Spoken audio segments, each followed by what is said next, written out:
നമസ്കാരം. ഡൽഹി ജന്തർ മന്ദറിൽ പ്രക്ഷോഭം നടത്തിയ വിദ്യാർത്ഥികൾക്കെതിരെയും സ്ത്രീകൾക്കെതിരെയും വെടിവെപ്പിനും വംശഹത്യയ്ക്കും ആഹ്വാനം ചെയ്യുകയും അശ്ലീല വിദ്വേഷ പരാമർശങ്ങൾ നടത്തുകയും ചെയ്ത RSS സൈദ്ധാന്തികൻ TG മോഹൻദാസിനെതിരെ കേരള പോലീസിന്റെ നിർണായക നീക്കം. TG മോഹൻദാസിന്റെ വീട്ടിൽ പോലീസ് സംഘമെത്തി.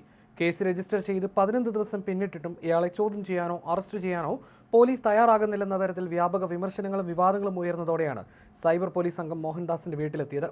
മൊഴിയെടുക്കാനും കസ്റ്റഡിയിലെടുക്കുന്നത് ഉൾപ്പെടെയുള്ള തുടർ നടപടികൾക്കുമായിട്ടാണ് തിരുവനന്തപുരം സിറ്റി സൈബർ പോലീസ് സംഘം മോഹൻദാസിന്റെ വസതിയിലെത്തിയത്. ഡൽഹി സമരത്തിൽ പങ്കെടുത്ത വിദ്യാർത്ഥികളെ വെടിവെച്ചു കൊല്ലണം, ശവം പേർക്കി ആശുപത്രിയിലാക്കണം തുടങ്ങിയ കേട്ടാലറയ്ക്കുന്ന ഭാഷയിലാണ് മോഹൻദാസ് തന്റെ യൂട്യൂബ് ചാനലിലൂടെ ആഹ്വാനം നടത്തിയത്.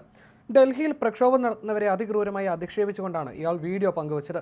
ഞാനായിരുന്നെങ്കിൽ ജന്തർ മന്ദർ പരിസരത്ത് 4 സ്ക്വയർ കിലോമീറ്റർ പരിധിയിൽ കർഫ്യൂ പ്രഖ്യാപിക്കും.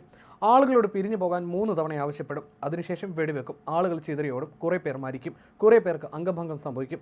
4 മണിക്കൂർ കൊണ്ട് രംഗം ശാന്തമാകും. ശവങ്ങൾ പെറുക്കി ആശുപത്രിയിലെത്തിക്കും എന്നായിരുന്നു ഇയാളുടെ ക്രൂരമായ വാദങ്ങൾ. ഇതിനു പുറമെ സമരരംഗത്തുള്ള സ്ത്രീകളെയും പെൺകുട്ടികളെയും ലൈംഗികമായി അധിക്ഷേപിക്കുന്ന പരാമർശങ്ങളും നടത്തിയിരുന്നു.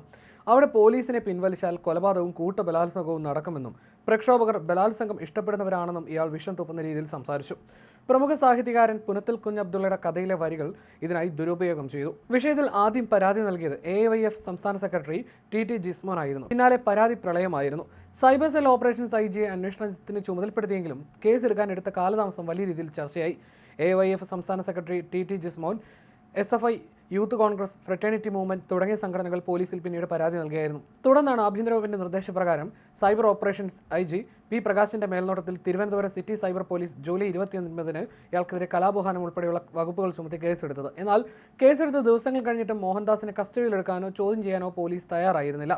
വിദ്വേഷ വീഡിയോ യൂട്യൂബിൽ നിന്ന് നീക്കം ചെയ്യാനും നടപടിയുണ്ടായില്ല. ഇത് വലിയ രോഷത്തിനാണ് വഴിവെച്ചത്. വ്യാപക വിമർശനമാണ് സാമൂഹ്യ മാധ്യമങ്ങളിലടക്കം മോഹൻദാസിന്റെ പ്രസ്താവനയ്ക്കെതിരെ ഉയർന്നത്.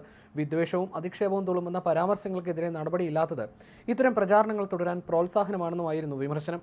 യൂട്യൂബ് കണ്ടന്റ് നീക്കാൻ ഇമെയിൽ അയച്ചിട്ടുണ്ടെന്നും സ്ത്രീകളെ അധിക്ഷേപിച്ചതിന് കൂടുതൽ വകുപ്പുകൾ ചുമത്താൻ നിയമോപദേശം തേടിയിട്ടുണ്ടെന്നുമായിരുന്നു പോലീസ് ആദ്യം നൽകിയ വിശദീകരണം. അതേസമയം കേസെടുത്തിട്ടുണ്ടെന്നും അറസ്റ്റ് ചെയ്യണോ വേണ്ടയോ എന്ന് തീരുമാനിക്കുന്നത് ആഭ്യന്തരമന്ത്രി അല്ലെന്നുമായിരുന്നു പ്രതിപക്ഷത്തിന്റെ വിമർശനങ്ങളോടുള്ള ആഭ്യന്തരമന്ത്രിയുടെ പ്രതികരണം. ഞാനാണോ അറസ്റ്റ് ചെയ്യേണ്ടത്? ആഭ്യന്തരമന്ത്രിക്ക് അങ്ങനെ നിർദ്ദേശം നൽകാൻ സാധിക്കുമോ തുടങ്ങിയ മറുചോദ്യമായിരുന്നു രമേശ് ചെന്നിത്തല ചോദിച്ചത്. പോലീസ് കേസെടുത്തിട്ടുണ്ട്, തുടർ നടപടി പോലീസ് സ്വീകരിക്കും എന്നല്ലേ തനിക്ക് പറയാൻ പറ്റൂ എന്നായിരുന്നു മാധ്യമങ്ങളോട് ചെന്നിത്തല ചോദിച്ചത്. എന്നാൽ വിഷയം രാഷ്ട്രീയമായി കത്തിപ്പടരുകയും സർക്കാരിനും പോലീസിനുമെതിരെ ജനരോഷം ശക്തമാകുകയും ചെയ്തതോടെയാണ് ഒടുവിൽ പോലീസ് മോഹൻദാസിന്റെ വീട്ടിലേക്ക് നേരിട്ടെത്തിയത്.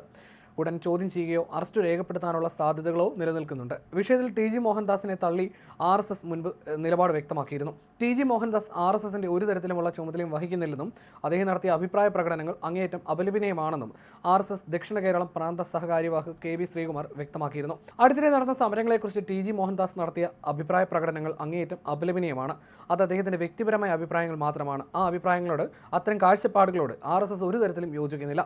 TG മോഹൻദാസ് RSSന്റെ ഒരു തരത്തിലുള്ള ചുമതലയും വഹിക്കുന്നില്ലെന്നും KB ശ്രീകുമാർ പ്രസ്താവനയിൽ വ്യക്തമാക്കിയിരുന്നു.